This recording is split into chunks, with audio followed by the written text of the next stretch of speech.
Sveiki, norėčiau pasidalinti vienu mamos atsiliepimu.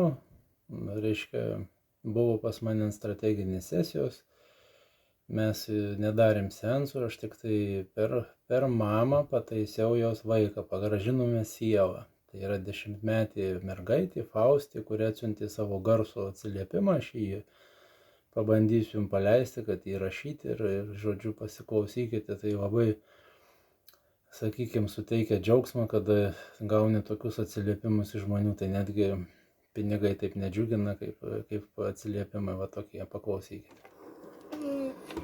Šią savaitę man atrodo, kad aš tiesiog pasikeičiau.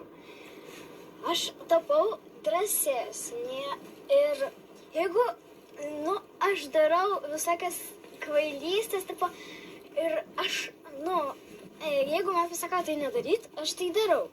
Ir man už tai niekas nebūna. Atrodo, kad manęs tiesiog nemato. Kai aš tai nedarau, tai man sako, kad to nedaryt, bet aš net to nedarau. Jie tiesiog mato kažkokį melą. Ir per šią savaitę aš supratau, kad jeigu ant manęs užrėks, tai koks skirtumas man? Aš biškutį tik susigraudinsiu arba nieko. Ir koks skirtumas, ašgi nenumirsiu, man nieko nebus.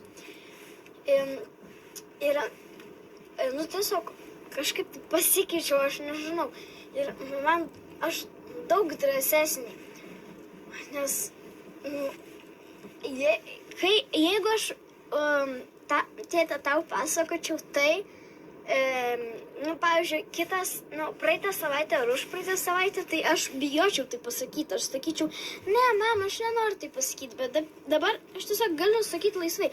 Man kažkaip tai gėda, kažkaip pradingo šią savaitę, aš nežinau.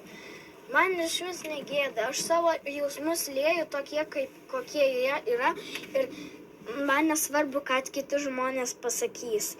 Nebent jau pasako, kad taip nedaryt, gerai, aš galiu paklausyti, nes, ne visada galima nervuoti žmonės, nes nepagarba, tai irgi negeras, nes tu jo nepagarbi. Bet, taip, ir tiesiog, man patinka mano naujas charakteris. Jėj! Čia kalba Faustulė, 10 metų mergaitė. Tai bus 11. Tai yra labai džiugu, kai tokie atsiliepimai ateina iš mamų.